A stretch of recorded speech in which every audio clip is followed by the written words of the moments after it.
Дорогие друзья, приветствую вас на очередном сеансе Таро. Давайте сделаем сегодня расклад на тему, что у него к вам на самом деле. Мы посмотрим на истинные чувства мужчины к вам, на скрытые, на явные чувства.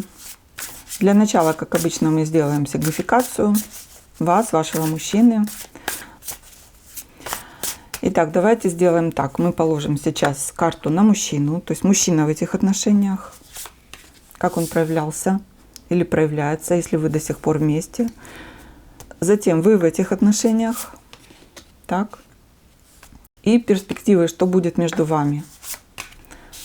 Перспективы актуальны для тех будут, кто до сих пор в отношениях или надеется их восстановить, если у вас по какой-то причине возникла пауза. Вот так. Что у нас на дне колоды? Луна. Неопределенность. В ваших отношениях сейчас неопределенность. Возможно, есть обман, какие-то скрытые энергии, скрытые мотивы. Давайте посмотрим на мужчину, как он в этих отношениях, кто он был в этих отношениях. Верховная жрица. Мужчина закрытый, особо вам не рассказывал ни о своих чувствах, ни о своих планах. Вообще, знаете, когда первая карта выходит Верховная жрица, это уже такой знак, что кто-то здесь явно не хочет нам раскрывать информацию, но мы все равно попробуем. То есть вот для отношений эта карта, конечно, очень скрытная.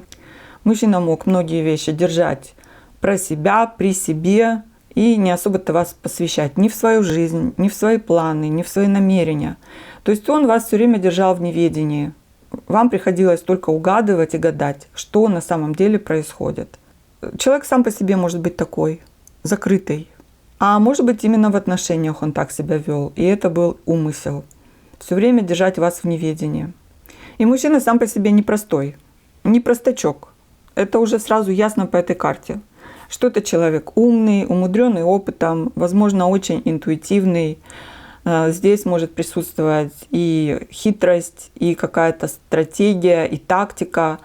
И вы знаете еще, что он не очень-то активно проявлялся в отношениях, скорее всего, потому что все-таки это у нас такой пассивный аркан, когда человек мог просто принимать вас, принимать вашу любовь, ваши инициативы какие-то в отношениях, но сам он особо не проявлял большой прыти, скажем так. Да? Давайте еще доложим карту.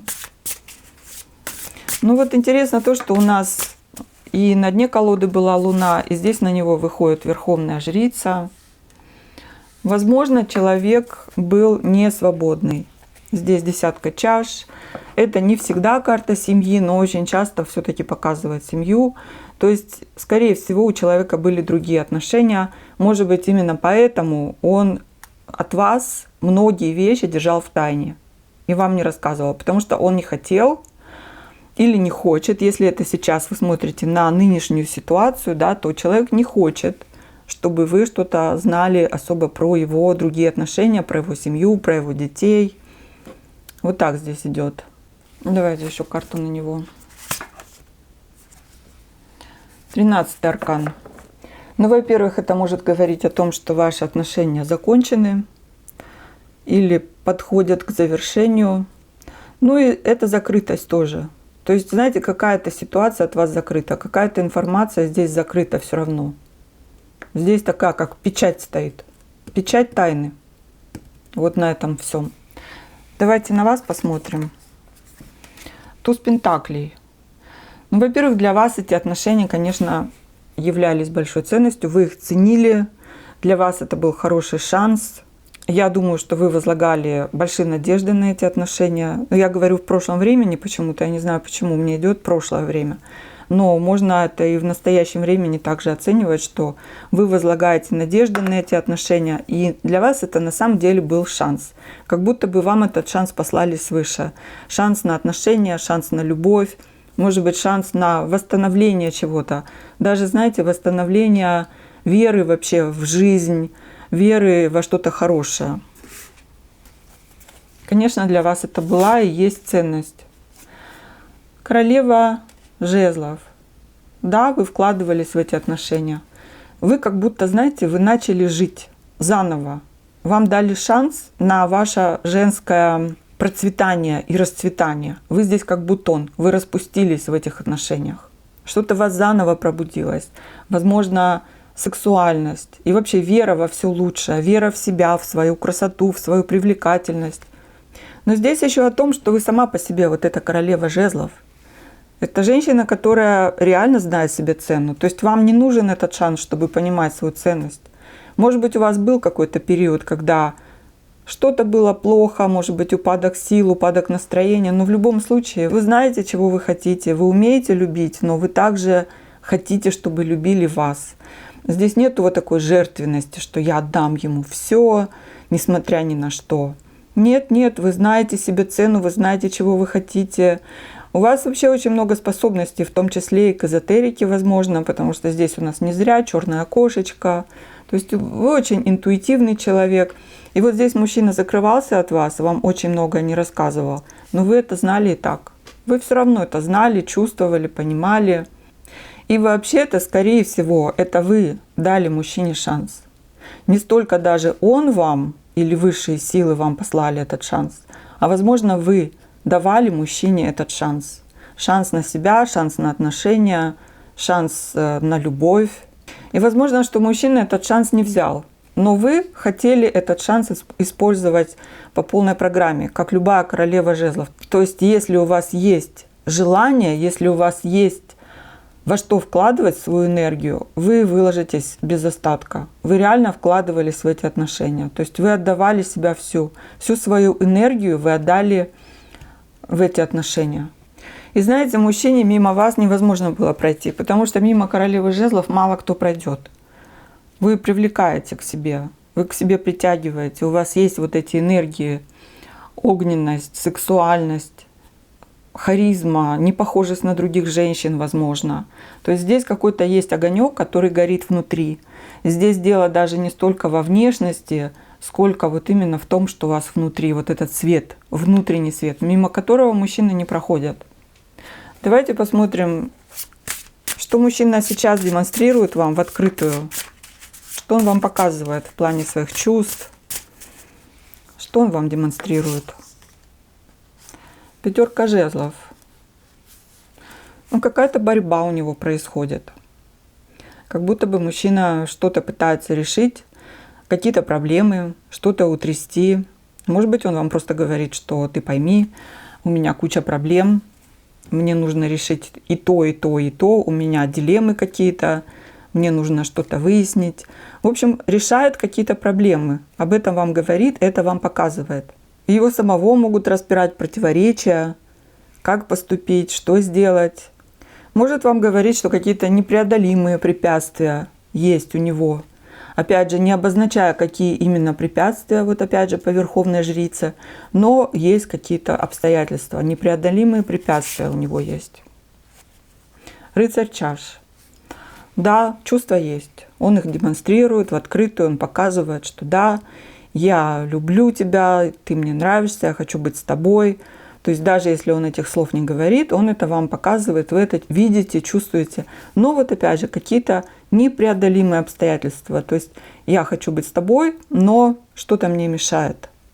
И здесь мужчина может быть очень чувственным, производить впечатление очень искреннего, может быть и не такого открытого, но, по крайней мере, в том, что он вам демонстрирует, в том, что он вам говорит, он производит впечатление очень искреннего человека, который может чувствовать, может любить, он даже может сострадать, переживать. То есть он производит на вас именно такое впечатление, он, возможно, такое и есть, что он реально может это все ощущать. Все-таки нам не зря показали, что он человек интуитивный, он может быть эмпатом, хоть и может быть закрытым интровертом, но тем не менее чувства он может испытывать и может их демонстрировать. И вас это подкупает, да, потому что вы верите в его искренность. Что еще он показывает? Влюбленные. Ну тут смотрите, тут может быть с одной стороны, что он хочет быть с вами и у него есть к вам чувства, с другой стороны, что есть какая-то проблема выбора, перед которой он стоит, и, возможно, это нерешимая проблема для него на данный момент. Потому что выбор сделать всегда сложно, и именно поэтому, возможно, у него здесь куча противоречий, идет какая-то борьба, Именно потому, что выбор сделать очень сложно. Но здесь, скорее всего, мужчина не свободен. Возможно, это тот выбор, который он уже когда-то сделал, да, вот когда он выбирал свою другую женщину, и этот выбор он сейчас не может поменять, он не может его нарушить, это решение. И вот мне здесь идет, что он даже просит вас понять его, просит вас простить его и понять, потому что у него есть вот такая дилемма. У него есть или невозможный выбор, или выбор, который уже сделан, и он не может изменить его. И вот он как будто реально здесь положил руку на сердце и говорит: я тебя люблю, но, пожалуйста, пойми меня, ну пойми. Давайте посмотрим, что он скрывает. Его чувства, которые скрыты от вас, которые он вам не демонстрирует.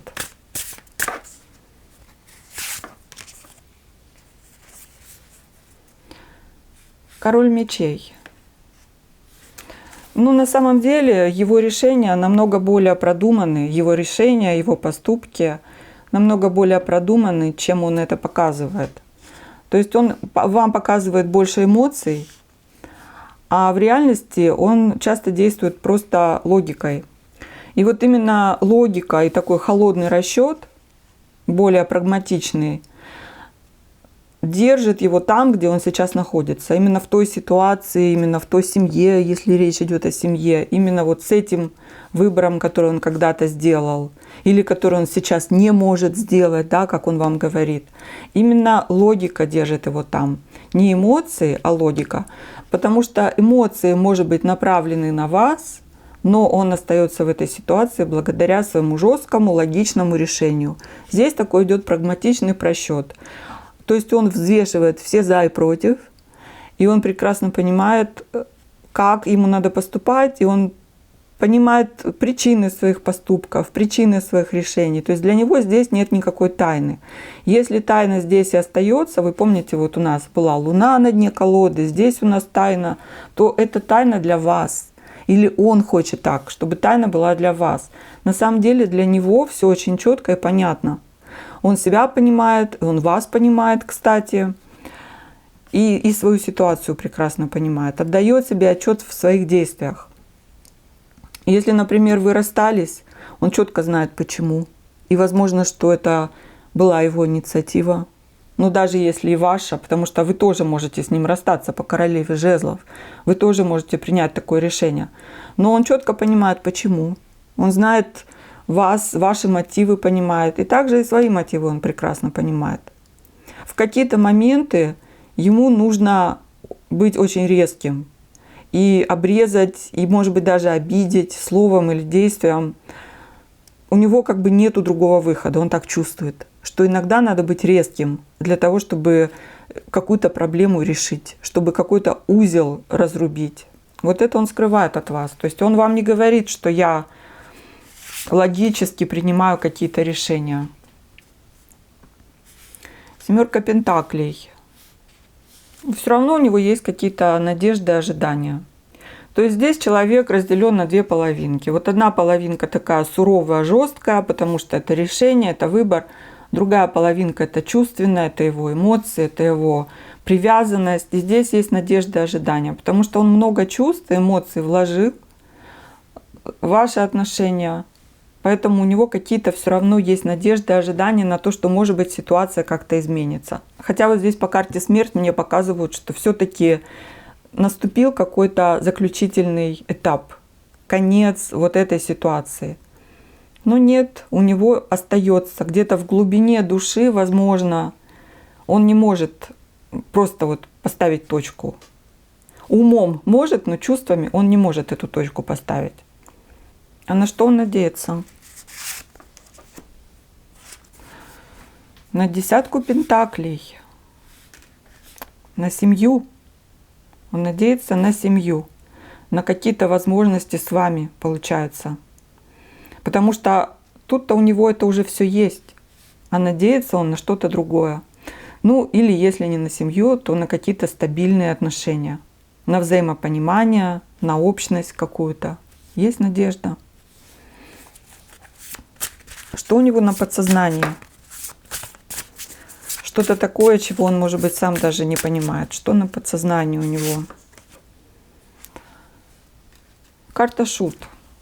Надежда на новое начало, на обновление. Может быть, здесь речь идет о том, что у него в его других отношениях что-то заканчивается.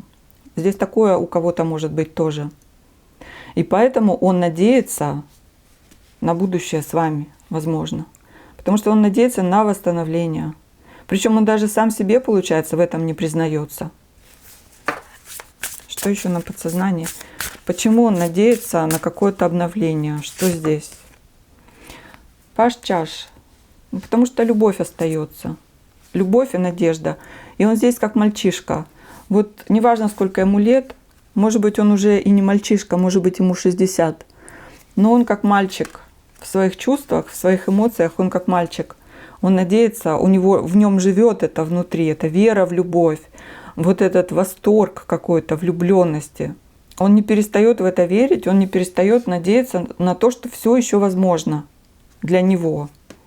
Ну и для вас, потому что мы же про вас спрашиваем, про ваши отношения.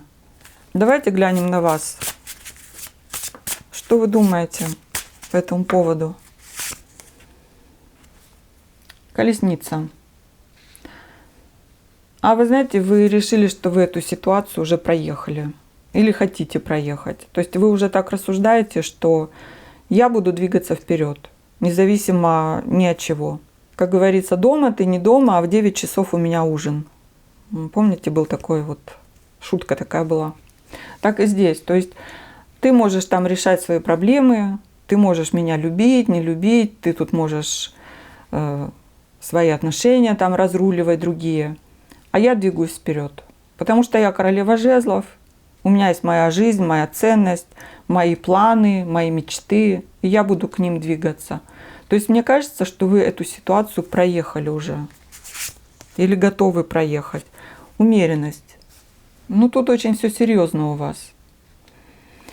Потому что вы, испытав вот эту драму, трагедию какую-то, если у вас отношения закончились вот по карте смерть, то вы теперь уже по-другому смотрите на мир. И на ситуацию по-другому смотрите. Вы теперь уже нашли себе новый баланс, получили ответы на свои вопросы. Для вас уже нету тайны ни в чем, как бы он тут чего-то не скрывал. У вас сейчас здесь такие энергии, вот это новое я, обновленное я. Здесь еще вот карты силы не хватает. Шестерка чаш. Не чаша жезлов, извиняюсь. Но это та же сила. Вот я сказала, здесь силы не хватает. Вот, пожалуйста. Шестерка жезлов. Это победа. Это сила. То есть вы сейчас в очень хороших энергиях. Вы в таком хорошем месте в своей жизни. Когда самое время что-то начинать. И вот смотрите, вот этот туз пентаклей вам, возможно, говорит о том, что это как раз то самое новое начало. Я здесь не вижу, что вы страдаете, убиваетесь. Все это, возможно, было, но вы уже перешагнули, вы восстанавливаетесь, вы уже восстановились. У вас сейчас совсем другие энергии. А мужчина здесь, да, продолжает страдать, на что-то надеяться. Давайте посмотрим, как он видит дальнейшие отношения с вами. Видит ли он вообще, или, может быть, спросим, что он реально готов вам дать в этих отношениях. Что он реально готов вам дать? И вообще, видит ли он какое-то развитие? Шестерка пентаклей. Но он здесь говорит, что я могу дать взаимность. Вот если ты будешь меня любить, то я буду любить тебя в ответ. Тут, возможно, он что-то понял, какое-то, может быть, пришло к нему переосознание, что в отношениях нужно больше давать, что должно быть какое-то равновесие в отношениях, когда один получает столько же, сколько дает. То есть в идеале здесь должно быть так по шестерке пентаклей, что ты даешь столько же, сколько ты получаешь. Но такое впечатление, что мужчина этого раньше не осознавал, а вот теперь он как будто это понимает. Потому что он говорит, я могу теперь тебе дать взаимность. То есть это значит, что раньше он этой взаимности не давал. А теперь он говорит, я теперь понял, я осознал, как должны строиться отношения, что все должно быть взаимно и равноценно. Как он видит дальнейшее развитие? Башня. Ну, вот по логике, если говорить, то он его не видит. Потому что он не зря здесь у нас король мечей, он все-таки логически может рассуждать. Хоть в душе он и любит, и мечтает, но по логике он не видит дальнейшего развития. Может быть, именно потому, что он чувствует ваши энергии, как вы сейчас настроены. Ну, я думаю, он осознал здесь, что он чего-то вам не давал. Может быть, многого не давал. Того, чего вы заслуживали. Вы от него ожидали чего-то по закону, по праву. Но он этого вам дать не хотел или не мог, пренебрегал чем-то, какими-то моментами в отношениях. Может быть, недостаточно был внимателен тогда, когда вам нужно было его внимание. Не проявил вот этого тепла, заботы, любви, понимания не проявил. А теперь, наверное, уже поздновато. Поздновато уже надеяться. Давайте посмотрим, будет ли он как-то реально действовать. Как-то реально он будет действовать. Тройка мечей. Нет, ну потому что здесь башня, он понимает, что вряд ли может что-то вернуться. По крайней мере, вот в той стадии, как оно было у вас раньше, оно не сможет уже вернуться в том качестве, да. Тройка мечей. Нет, он понимает, что это невозможно, и вряд ли он будет как-то действовать. У него разбито сердце, и он понимает, возможно, что он и вам сердце разбил. И после такого, после башни, после смерти, если вот эта смерть указывает на окончание ваших отношений, то, конечно, здесь восстановления не будет. Как бы он на это не рассчитывал, как бы он ни надеялся. Но, конечно, очень болезненно для него все это. Даже воспоминания о вас и вот осознание всего, что он понял, это очень болезненный опыт. Потому что он умеет чувствовать. Вот этого у него не отнять. Что он умеет чувствовать и на сознательном уровне, и на подсознательном уровне.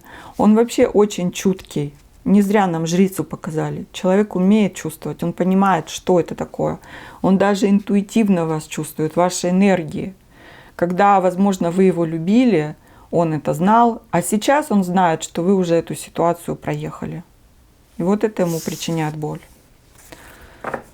Ну, не знаю, давайте посмотрим для тех, кто, может быть, надеется на восстановление отношений.